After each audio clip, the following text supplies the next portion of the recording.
Nairobi. Reuters. It had all the trappings of a proper polling station: ballot boxes, pots of indelible ink, registration lists, and a dozen election officials dutifully seated behind school desks.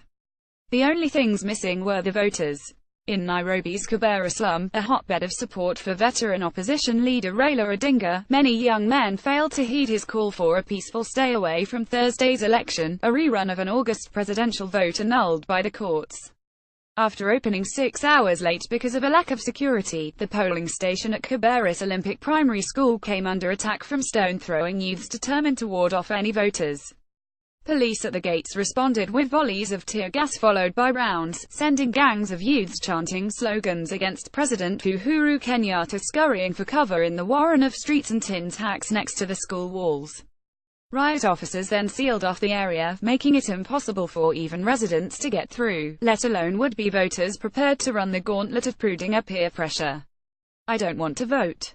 I just want to go to my home," said 24-year-old Kevin Umasigiria, after being turned back by armed riot police blocking the rubble-strewn road 500 meters 1,500 feet from the school. As he spoke, another man tried to talk his way through the roadblock, only to receive a prod in the chest from a wooden club, followed by a nonchalant whack around the ankles. "There is a crisis up there," one of the riot officers, who identified himself only as Kevin, said. "If they come one by one, that's okay. But if they gather again, the crisis will get bigger." Opposition supporters throw stones at police during clashes in Kibera slum in Nairobi, Kenya, October 26, 2017. Reuters. Goran Tomasevic bad for their health. Moments later, 35-year-old said Mohammed scurried down the street in the opposite direction with his wife and 3 small children to pack them off to relatives living up country. "It's not good for their health," he said, clutching his children's hands as the pop of exploding tear gas grenades echoed across the tin rooftops. Other opposition strongholds in western Kenya saw similar unrest, causing the Election Commission to postpone voting there until the weekend, although there is little prospect of a 48-hour delay yielding a different outcome.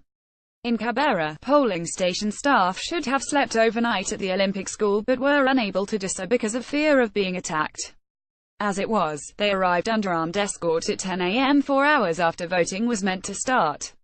The ballot boxes, also escorted by a heavily armed police contingent, arrived an hour after, but not that there was any chance of them being used.